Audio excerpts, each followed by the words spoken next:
Recovery is stupendous. Achievable. Hope. Freedom. Freedom. Freedom. Empowering.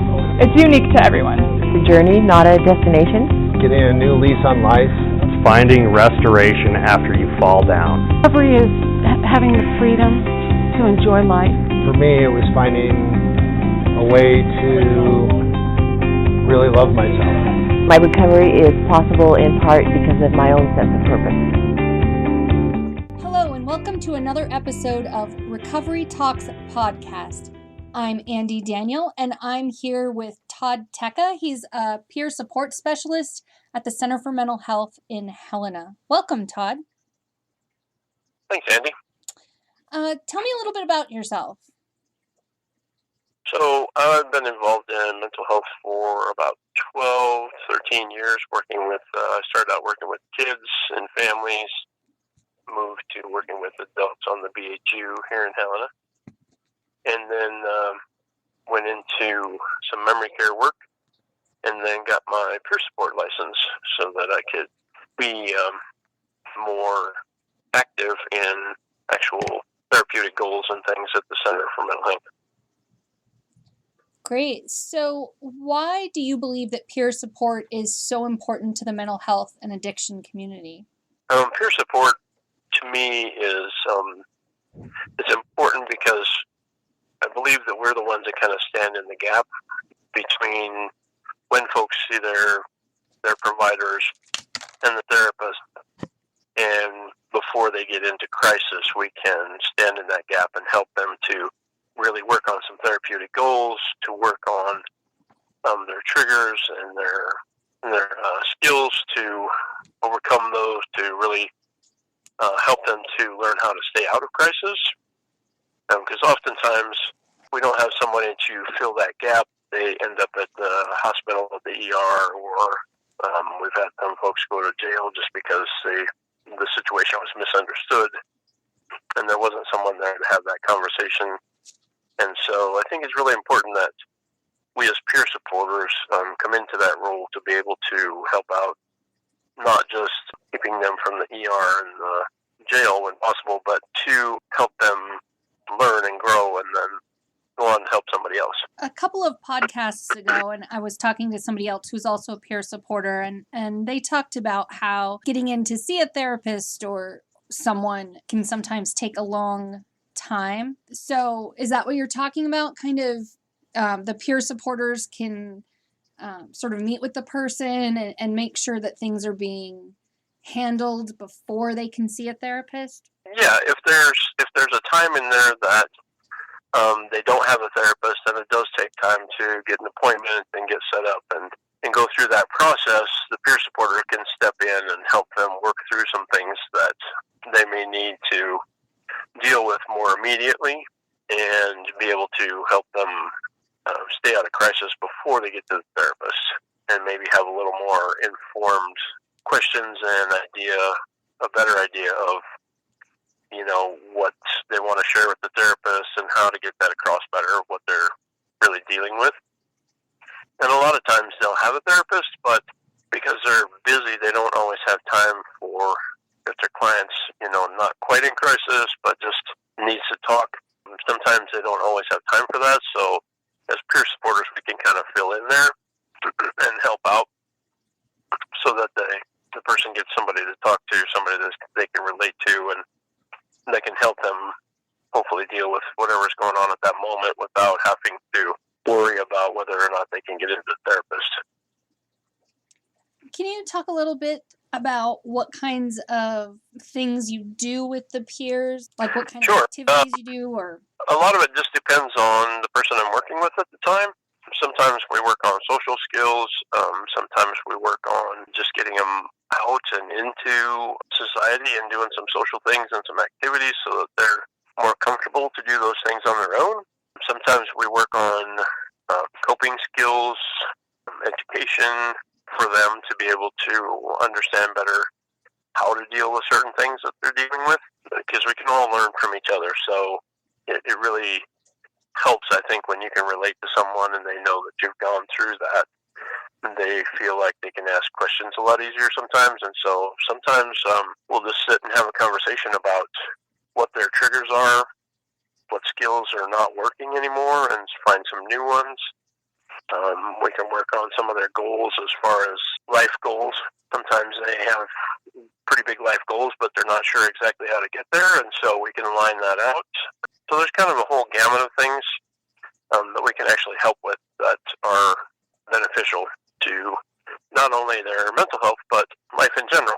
Right. And so you said sometimes having a peer who knows what you've been through makes them more comfortable, which kind of is the point of peer support, right? Somebody with lived experience. Right. But how important is disclosure when it comes to helping someone? I think disclosure is incredibly important just because of that fact that it's easier to relate to someone and be more comfortable having a conversation knowing that the other person actually does know what you're going through or has lived through that.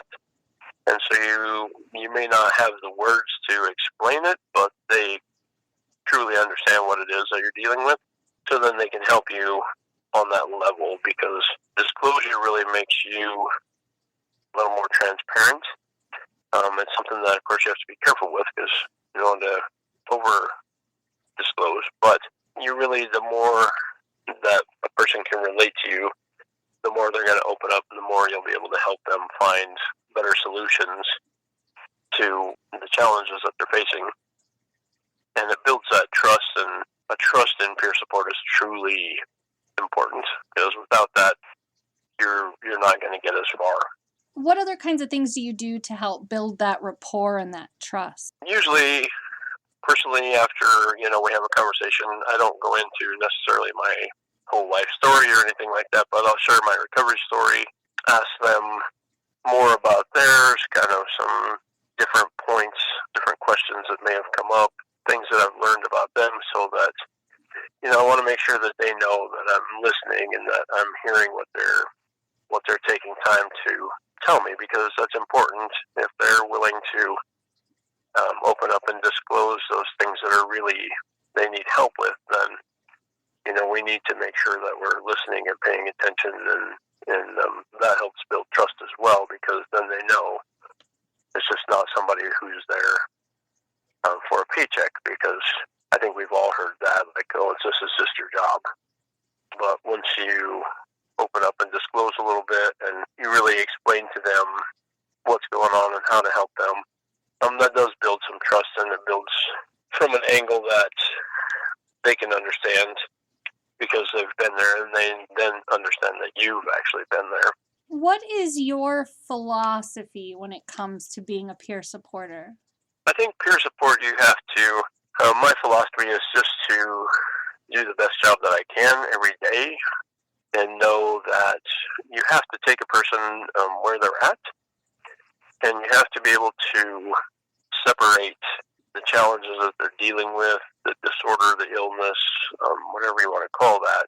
You have to be able to understand that those symptoms and those things that are happening are not necessarily the person, but they're the result of what they're dealing with. So you have to learn to be able to take the person where they're at, work with what they have at the moment, and help them to grow and to overcome those challenges. And I think as a philosophy, that's probably it, is that we need to be empathetic and understanding, and really view them for who they are, find out who they are, and not just what the symptoms are presenting. Because oftentimes people will just look at that, and that's where we get all the labels from, is, oh, well, you're bipolar, or, oh, no, you're, psychotic, or you're schizophrenic, or, no, those are the symptoms. Those are the things that they're trying to cope with and deal with and get over and manage. And that's not necessarily the person who's underneath all of that. And so I try to remember that, so that I'm not labeling them, and that I can find out who the real person is underneath of all that. As people with lived experience, sometimes when you're working with someone else who's going through similar experiences, you run the risk of being like re-traumatized. What kinds of things do you do to sort of protect yourself from those kinds of things? Some of those things, Andy, really can be triggering. And so I try and make sure to know as much as I can about the person so that I can mentally prepare myself if I feel like I'm going to be triggered. Then I have a solution already in mind that I can work through, and then that way I'm growing as well. But there have been times that if the situation is too much, I will hand off to somebody who is qualified, another peer supporter, and then have them help that person. Just because I don't want to pass that re-trauma onto them, and if I am not able to work through that, I'm not going to be much help to them. So it's more about how do we help them best rather than my ego. But I think it's important to understand what triggers may come up while you're dealing with someone and how you're going to deal with those if they do. And then you go into the situation with a game plan. What do you think is the best or the most exciting thing about working as a peer supporter? I think the best thing for me anyway is that moment when you get someone to understand that, especially after their first diagnosis. A lot of people think, gosh, this is the end of my world as I know it. This is, what am I going to do? How do I handle this? They go through all this thought process of, oh gosh, I really am. And so for me, the best part about this is to be able to work with them and show them that actually this is a starting point, because now you know what you're dealing with. We can teach you how to help manage that. We can teach you some strategies, and really it's the beginning of a whole new life. And to be able to see them understand that and kind of start working through that and come out of that and really get like, oh, wow, this really is, a new life. I don't have to be scared or depressed or all those feelings that we all go through after a diagnosis. And so I think that's the best thing for me, is to be able to help people recognize that this is a whole new chance to start over and not let your symptoms or disorder control your life, but you be able to manage that. So on the flip side of that, what do you think is the most challenging or the most difficult part of being a peer supporter? For me, the most challenging thing to learn was that I could not help everybody, and that if someone is not ready to be helped, you can't force that on them. They have to be ready, and they have to be willing to deal with their own issues and to be able to do the work and understand and want to do it. And sometimes that's a pretty scary thing, and people are not always ready for that. And it was hard for me to understand that, why would you not want to do this?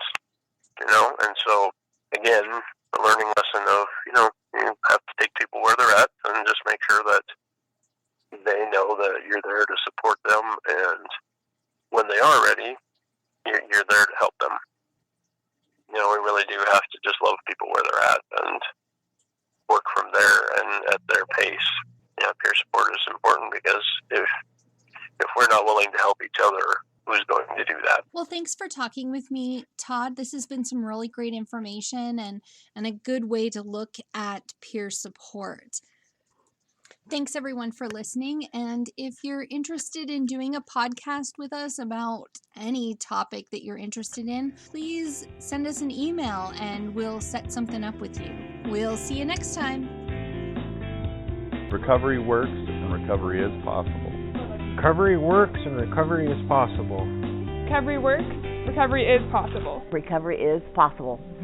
Recovery works, and recovery is possible.